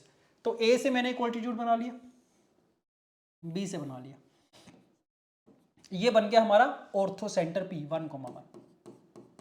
हमेशा ये करेंगे और उसके बाद हमेशा क्या काम करेंगे? स्लोप्स वाली कंडीशन लगाएंगे कि सर ये लाइन और ये लाइन आपस में परपेंडिकुलर है ना। तो पहली कंडीशन क्या? एपी का स्लोप इंटू बीसी का स्लोप इज -1, ये पहली कंडीशन है। दूसरी कंडीशन क्या कि सर बीपी का स्लोप इंटू एसी का स्लोप इज -1। तो जब भी ऑर्थो सेंटर का क्वेश्चन आएगा मैं हमेशा इसी तरीके से यूज करूंगा ऑर्थो सेंटर को, कुछ नहीं सोचना मुझे, इंफॉर्मेशन चाहे जो मर्जी दे रखी हो। यस, तो अभी तो इतना आइडिया लग रहा है, पहली स्टेटमेंट रीड करके आगे चलते हैं। If the coordinates of point C are alpha comma beta, ठीक है अल्फा बीटा तो मैं फाइंड कर लूंगा, लग रहा है आइडिया? हाँ जी सर, एपी का स्लोप आ जाएगा मेरे पास, बीसी का अल्फा बीटा में आएगा, तो यहां से अल्फा बीटा में एक ही इक्वेशन आ जाएगी। बीपी का स्लोप पता है, एसी का स्लोप अल्फा बीटा में आएगा, यहां से अल्फा बीटा में दूसरी इक्वेशन आ जाएगी, दोनों को सोल्व करेंगे, अल्फा बीटा तीसरा कोऑर्डिनेट आ जाएगा। तो तीसरा वर्टेक्स तो मैं फाइंड कर लूंगा, कोई बड़ी बात नहीं है। आगे चलते हैं, centre of the circle circumscribing the triangle PAB, तो ये तो मुझे पता ही है कि किसी भी ट्राइंगल को सर्कमस्क्राइब करने वाला जो सर्कल होता है उसका नाम क्या होता है? सर्कम सर्कल होता है, और सर्कम सर्कल का जो सेंटर होता है वो सर्कम सेंटर होता है, तो इसको ओ मान लेते हैं। So O is the circumcentre. Yes, circumcentre भी फाइंड करना आता है मुझे। या तो प्रॉपर डेफिनेशन का यूज कर सकते हैं कि सर परपेंडिकुलर बाइसेक्टर्स का इंटरसेक्शन पॉइंट है, नहीं तो प्रॉपर्टी भी याद रखा करो। प्रॉपर्टी क्या होती है सर्कम सेंटर की? कि तीनों वर्टिसेस से इक्वल डिस्टेंस होता है, तो ओ ए बराबर ओ बी कर देंगे, ओ ए बराबर ओ सी, दो इक्वेशंस आ जाती है, यहां से सर्कम सेंटर आ जाता है। ऑर्थो सेंटर फाइंड करना है हमेशा ये कंडीशन यूज करेंगे, सर्कम सेंटर फाइंड करना है हमेशा ये यूज करूंगा, सर्कम सेंटर का तीनों वर्टिसेस से डिस्टेंस इज इक्वल। डन, तो ठीक है सर्कम सेंटर भी आ जाएगा सर एक बार अगर सी आ गया तो। ये पूछा गया था, अल्फा बीटा पूछा गया, एच कॉमा के पूछा गया, we can solve it. Yes, calculation बची है, कर दें क्या? देखो करते हैं। पहली कंडीशन लगा रहे हैं, स्लोप ऑफ एपी कितना, ध्यान से कैलकुलेशन ध्यान से करना, 2 अपॉन -2, -1 आ गया शायद ही, so -1 into slope of BC is equal to -1। तो बीसी का स्लोप आ चुका है, बीसी का स्लोप कहां से आएगा? यहां से, beta -3 upon alpha +2, this is equal to 1। So sorry, मेरे पास एक लीनियर इक्वेशन आ गई है, beta minus alpha is equal to 5। Similarly second condition लगाएंगे। सेकंड कंडीशन कौन सी है? ये वाली, स्लोप ऑफ बीपी, बीपी का स्लोप कितना है? 2 अपॉन -3 इंटू ए सी का slope beta +1 alpha -3, this is equal to -1। करो सोल्व। सो 2 beta +2 minus minus cancel out हो गया, this is equal to 3 alpha -9। ये दूसरी इक्वेशन आ गई, दोनों को सोल्व कर देते। बीटा की वैल्यू पुट कर रहा हूं मैं 5 + अल्फा, सो 2 इंटू 5 + अल्फा। कैलकुलेशन एक बार वेरीफाई करते जाना अपने एंड पे। सो अल्फा की वैल्यू 21 आ गई है, अल्फा अगर 21 आ गया तो बीटा कितना आ जाएगा? 16 आ जाएगा। Yes, alpha beta minus, no no उल्टा कर दिया मैंने, 26 आ जाएगा। So beta is equal to 26। Yes, beta minus alpha is equal to 5। Alpha आ गया, बीटा आ गया, सी के कोऑर्डिनेट्स मेरे पास आ चुके हैं 21, 26। एक काम कर लिया, ऑर्थो सेंटर का यूज कर लिया मैंने। अब सर्कम सेंटर फाइंड करना था, याद करो क्या करेंगे सर्कम सेंटर फाइंड करने के लिए। सो डायग्राम बना रहा हूं मैं एक बार दोबारा से। We have A, we have B, we have C, 3, -1, then -2, 3, then 21, 26।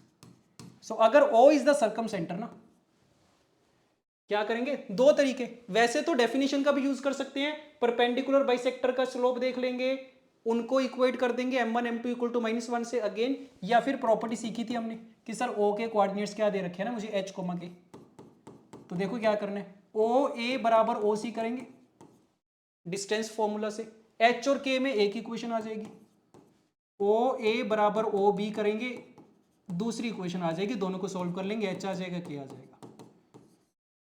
एक तो ये तरीका हो गया। दूसरा तरीका ना, एक काम देखो और कर सकते हैं, बड़ी इंटरेस्टिंग चीज है, ध्यान से सुनना। ये वाला प्रोसेस अगर मैं नहीं फॉलो करना चाह रहा, दूसरा तरीका मेरे पास क्या है, ऑर्थो सेंटर तो देखो मेरे पास है ही ऑलरेडी 1,1। सेंट्रोइड भी मैं फाइंड कर सकता हूं, कैसे? Formula x1 + x2 + x3/3, y1 + y2 + y3/3, और तो सेंट्रोइड फाइंड करो कितना आएगा, 21 + 20, 24, 22, 22/3, और y कोऑर्डिनेट कितना आएगा, 28/3। तो आइडिया लग रहा है अब मैं क्या करना चाह रहा हूं कि सर सर्कम ऑर्थो सेंटर पता है, सेंट्रोइड पता है, सर्कम सेंटर फाइंड करने, तो याद करो मेरे पास तो OGC वाली प्रॉपर्टी होती थी, कि भाई ये तीनों पॉइंट्स ना कोलिनियर होते हैं, ऑर्थो सेंटर, सेंट्रोइड और सर्कम सेंटर।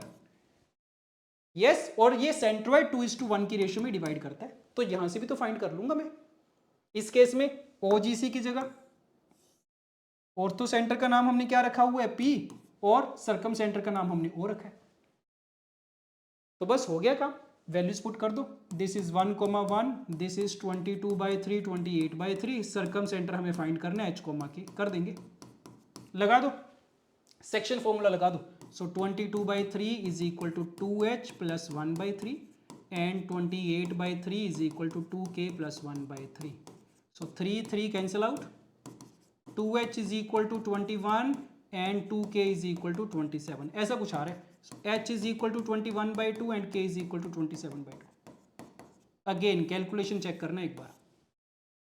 यस, तो यहां से h प्लस के की वैल्यू भी आ जाएगी। कितनी आ जाएगी h प्लस के की वैल्यू? 24 आ जाएगी। तो पुट करके देख लो, अल्फा प्लस बीटा कितना आया था? 47। सो 47 प्लस 48। आंसर हमारा नहीं मैच कर रहा, कहीं ना कहीं कैलकुलेशन मिस्टेक हुई है, आपको देखना पड़ेगा एक बार। Alpha plus beta was 47, yes, and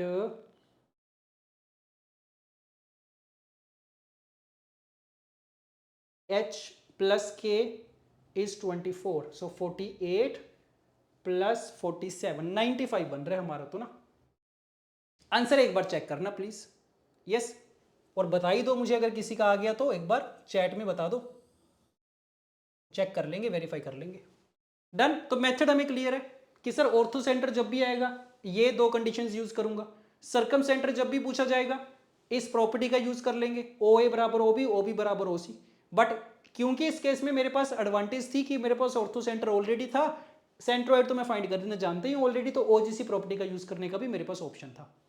done, ठीक बात है। एक क्वेश्चन और करते हैं सेंटर्स के ऊपर, पढ़ के देखो statement. If the ortho centre of the triangle formed by the lines this, this and this, again ortho center की बात हो गई है, is the centroid of the another triangle whose circumcenter and ortho center respectively are this and this, then the value of a minus b। थोड़ा confusing सा statement लग रहा है, दोबारा पढ़ना पड़ेगा। एक ट्राइंगल की बात हो रही है, उसका ortho centre made by this, this and this is the centroid of the another triangle. एक दूसरी ट्राइंगल की बात हो रही है, दूसरी ट्राइंगल का सेंट्रोइड है जिसका सर्कम सेंटर पता है, ऑर्थो सेंटर पता है। थोड़ा आइडिया लग गया सर। देखो जिस क्वेश्चन में भी दो सेंटर्स की बात कर ली गई है ना, ortho centre circum centre, ortho centre centroid, centroid circum centre, पक्की बात है ओजीसी प्रॉपर्टी का यूज होगा। तो इसमें क्या बोला गया कि ये जो सेकंड वाली ट्राइंगल है इसका सर्कम सेंटर पता है, ऑर्थो सेंटर पता है, इसका सेंट्रोइड फाइंड करने की बात कर रहे हैं। तो पहला काम तो ये कर लेते हैं, सेंट्रोइड फाइंड कर लेते हैं। देखो ध्यान से ओजीसी प्रॉपर्टी, ध्यान से देखना क्या कुछ गिवन है। सर्कम सेंटर है हमारा 3,4, ये रहा circum centre. Ortho centre is -6, -8। Centroid find करना है हमें, करो 2:1 की रेशियो है, लगाओ फॉर्मूला। सो 6 - 6 0, 8 - 8 0, लो 0,0 ही आ गया ये तो सेंट्रोइड हमने फाइंड कर लिया। और बोला क्या गया था कि फर्स्ट वाली ट्राइंगल का जो ऑर्थो सेंटर है वो ये सेंट्रोइड है। तो बेसिकली अब मुझे पता चल गया कि सर मुझे ना इनडायरेक्टली तो ऑर्थो सेंटर ही दे रखे 0,0। तो अब मेरा क्वेश्चन बिल्कुल ही आसान हो गया। क्या कि सर एक ट्राइंगल है ए बी सी, उसकी तीनों साइड्स की इक्वेशन मुझे गिवन है। एक है 2x + 3y - 1 is equal to 0, दूसरी x + 2y - 1 is equal to 0, और तीसरी ax + by - 1 is equal to 0। और इसका ऑर्थो सेंटर भी मेरे पास गिवन है 0,0। ऑर्थो सेंटर के लिए तो मैंने तरीका सीखा ही हुआ है, अभी डिस्कस करा था हमने। सो P मान लें क्या? चलो P मान लेते हैं दोबारा से। क्या करना है वही काम करेंगे, कुछ सोचने की जरूरत है ही नहीं है। क्या करें कि सर AP का स्लोप इंटू BC का स्लोप इज -1, ये पहली कंडीशन लगा देंगे। यस, और दूसरी कंडीशन क्या लगा देंगे? BP का स्लोप इंटू AC का स्लोप इज -1 लगा दो। दो कंडीशन लगा दो, दो ही तो अननोन्स हैं, A और B आ जाना चाहिए। तो लेट्स सी AP का स्लोप चेक करो कितना आएगा। अच्छा A के कोऑर्डिनेट्स फाइंड करने पड़ेंगे सर, वो तो आ ही जाएंगे। ये पता है, ये पता है, दोनों को सोल्व कर लो, चेक करो क्या आ रहा है। -1,1 आ रहा है क्या? हाँ जी सर, -1,1 आ जाएगा। चेक कर लेना, ये तो पता चल रहा है। AP का स्लोप देखो कितना आ गया, -1/1, -1 आया। तो यहां से BC का स्लोप आ चुका है मेरे पास, कितना, 1 के बराबर। और BC का स्लोप कितना है यहां से, -A/B है। अच्छा, A और B में एक रिलेशन आ गया, अच्छी बात है। So A is equal to -B आया। क्या पूछा गया था मेरे से, A माइनस B की वैल्यू पूछी गई है। अब देखो यहां पे अगर मेरे से A प्लस B की वैल्यू पूछी गई होती फिर तो मेरा आंसर आ भी गया था कि सर A प्लस B तो 0 होगा, बट नहीं, A माइनस B पूछा गया, पूरा सोल्व करना पड़ेगा। तो करो, BP का स्लोप कितना आएगा। अब देखो B के कोऑर्डिनेट्स नहीं पता मुझे, यस, एक काम करते हैं, मान लेते हैं कि सर B वाला पॉइंट क्योंकि इस लाइन के ऊपर है तो B के कोऑर्डिनेट्स तो ना मैं सिंगल वेरिएबल में मान लेता हूं, अल्फा में मान लेते हैं। तो x अगर अल्फा है, y कितना हो जाएगा, 1 - 2 α/3। ये तो बड़े काम की चीज है, 3D ज्योमेट्री में भी करते थे हम कि जब भी एक पॉइंट एक लाइन के ऊपर एज्यूम करना होता था लैम्डा की टर्म्स में एज्यूम करते थे, वही काम यहां पे कर रहे हैं, सिंगल वेरिएबल में एज्यूम कर लेंगे। तो x हमने अल्फा मान लिया, y बन गया ये, यस। तो अब देखो BP का स्लोप कितना आएगा, यहां पे लिख देते हैं। सो 1 - 2 α/3 अपॉन अल्फा, ये आ गया। और AC का स्लोप तो यहां से दिख ही रहा है सर, -1/2 है। तो अल्फा की वैल्यू आ जाएगी यहां से, कितना आया ये, minus minus cancel out. So 1 - 2 alpha is equal to 6 alpha. Alpha की वैल्यू 1/8 आ गई है। और अल्फा की वैल्यू 1/8 आने का मतलब B के कोऑर्डिनेट्स आ गए हैं कि सर 1/8, 1 - 1/4, 3/4, 1/4 आ गया शायद, ये चेक करो एक बार। सो B के कोऑर्डिनेट्स आ गए, बात बन गई है सर। ये वाला पॉइंट उठा के इसमें लाई करवा देंगे, A और B में दूसरा रिलेशन आ जाएगा, एक मेरे पास है ये, AB की वैल्यू आ जाएगी। तो कर दो, B पॉइंट को उठा के इसमें पुट कर दो। So I will be getting A into x plus B into y -1 is equal to 0, ये बना। और रिलेशन क्या था, A बराबर -B था, पुट कर ही देते हैं। So -B/8 plus B/4 is equal to 1। 8 से मल्टीप्लाई कर रहा हूं मैं। सो B की वैल्यू 8 आ चुकी है, और B की वैल्यू अगर 8 आ गई है, A की वैल्यू -8 आ जाएगी। दोनों का डिफरेंस कितना हो जाएगा, -16 हो जाएगा। तो आंसर वुड बी 16, मॉड्यूल्स लेंगे 16 आ जाएगा। यस, अगेन कैलकुलेशन एक बार चेक कर लेना, वेरीफाई कर लो सबका आंसर सेम आ रहा है क्या, बता दो एक बार। डन। बट मुझे ये समझ में आ गया, जब भी दो सेंटर्स की बात एक साथ होगी OGC प्रॉपर्टी का यूज करूंगा मैं। जब भी ऑर्थो सेंटर की बात होगी ये दो कंडीशंस का यूज करूंगा। जब भी सर्कम सेंटर की बात होगी प्रॉपर्टी का यूज करेंगे, OA बराबर OB बराबर OC। सेंट्रोइड तो फाइंड करना आता ही है, फॉर्मूला होते हैं डायरेक्टली मेरे पास। यस, एक लास्ट क्वेश्चन और आपके लिए होमवर्क है, पढ़ के देख लो स्टेटमेंट क्या बात चल रही है। ABC denote the centroid, circum centre and ortho centre. तीनों सेंटर्स दे दिए इसने, मिल गया होगा हिंट क्या करना है, OGC प्रॉपर्टी लगा देंगे सर, A, B आ जाएगा। Then the distance of the point from the line measured parallel to the line. तो पहले सेंटर्स वाला कंसेप्ट दे करके उसके बाद एक नया क्वेश्चन पूछ लिया गया, एक पॉइंट का एक लाइन से डिस्टेंस फाइंड करना है इन दिस पर्टिकुलर डायरेक्शन। तो ये भी करना आना चाहिए हमें, तो एक बार ट्राई करना। This is the homework question number 2। Solve करके कमेंट्स में बताना भाई क्या आंसर आ रहा है, मैच करेंगे। डन। तो ये सेशन हमारा कंप्लीट है। होपफुली काफी मजेदार क्वेश्चन आपको देखने को मिले होंगे, कुछ चीजें सीखने को मिली भी होंगी। यस, और जो बिल्कुल बेसिक वाले क्वेश्चंस होते हैं देखो वो तो मैंने नहीं लिए, उसका तो कोई पॉइंट नहीं है। तो मैंने आपको बताया था कि भाई क्वेश्चन यहां से आसान आते हैं, बट जो भी उनमें सबसे ज्यादा मजेदार थोड़े से सोचने वाले क्वेश्चन थे वही हमने लेके सोल्व करे हैं यहाँ पे। Okay, done. एंड फाइनली, अगर टॉपिक वाइज क्वेश्चंस की प्रैक्टिस करना चाहते हो from the previous year papers chapter wise, तो you can go to the Marks app, वहां पे आपको मिल जाएंगे। ओके, ठीक है। So this is it for now. Okay, bye bye, thank you.